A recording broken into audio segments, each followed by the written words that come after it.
Nervous. Why? Very nervous. Just because before, like my previous like experience was one-on-one, and then I converted to a group home where it was more than one individual that I was going to be caring for.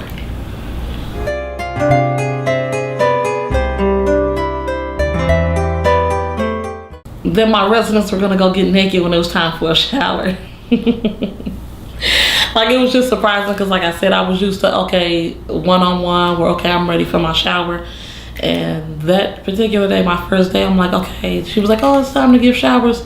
And all the individuals have a routine where they just, when it's shower time, they go take all their stuff off and sit and wait for you to shave them and assist them with their shower. So I just walked in like, okay, where are their clothes? So it was a bit surprising, but.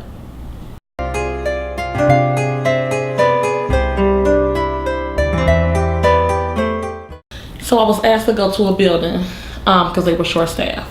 Come to find out, the individual was having some aggressive behaviors. So I went there, and at first, like when I got there, they were like, yeah, he's been, having some attacking issues with other staff. And it made me nervous because I'm like, okay, I don't know exactly what to expect or what, like if it's a certain trigger or anything. But like once I just was like, okay, let me just take a deep breath and calm down. He was okay with me. He wanted me to look at his pictures. We looked at some TV, and I was like, oh, okay, I kind of overthought it a little bit.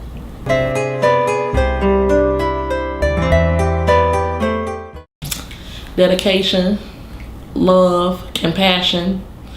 I'm gonna say an actual heart and a drive to want to be in this field, and not just like, okay, I'm doing it for a paycheck. You have to have that enthusiasm and nurturing personality.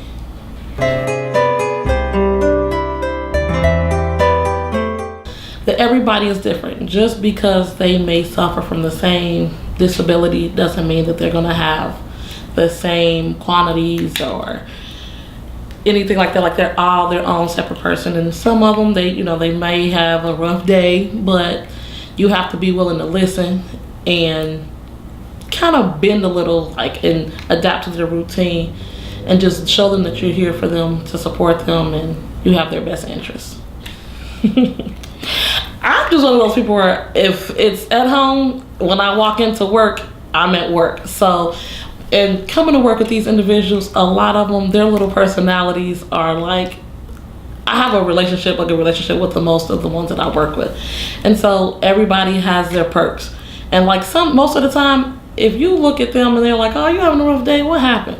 I'm like, there's just something going on at home. I'm okay though. They'll be willing to make you laugh and help better your day. So that way you're not sad or anything like that.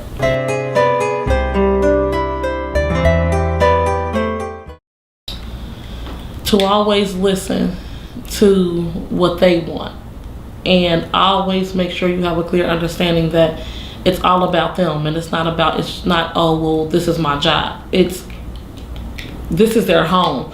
So being supportive of them and saying, okay, look, this is what you want. Well, that may not be, the best choice, and just being there as a big, I'll say, advocate and cheerleader for them.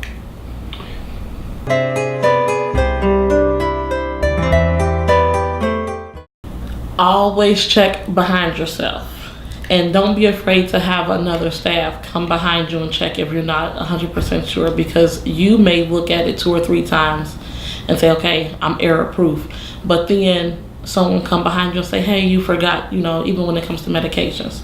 So never be afraid to have people look over your documentation, say, am I missing anything or anything of that sort.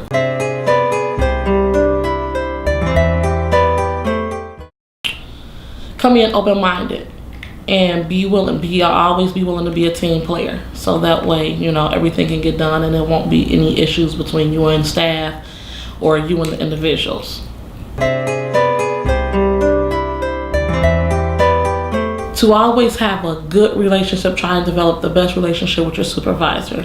Just because they're the leader And then if you notice like, okay, we're doing this for this individual, but then you see that sometimes that's not working with that individual, or they may not enjoy that particular activity or something of that sort. If you have a good relationship with them and you're saying, look, I think that they would enjoy trying a new activity that they enjoy.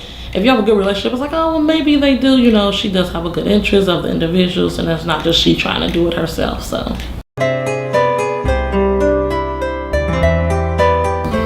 You can never have too much medication training.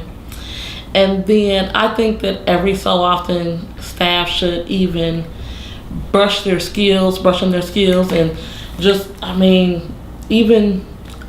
lot of people say, well, if I made more money or something like that, it would kind of be a push. Like sometimes, like me personally, I work 2 jobs in the same field, and it's just what it is. Like I balance the 2 and try to make it just because I like the individuals and I like doing what I do.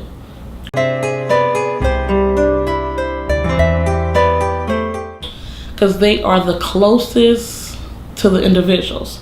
So we have the best bond and relationship with them.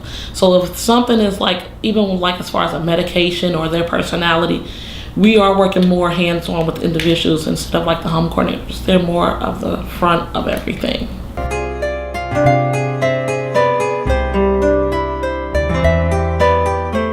Try it. Just come in open-minded and try it.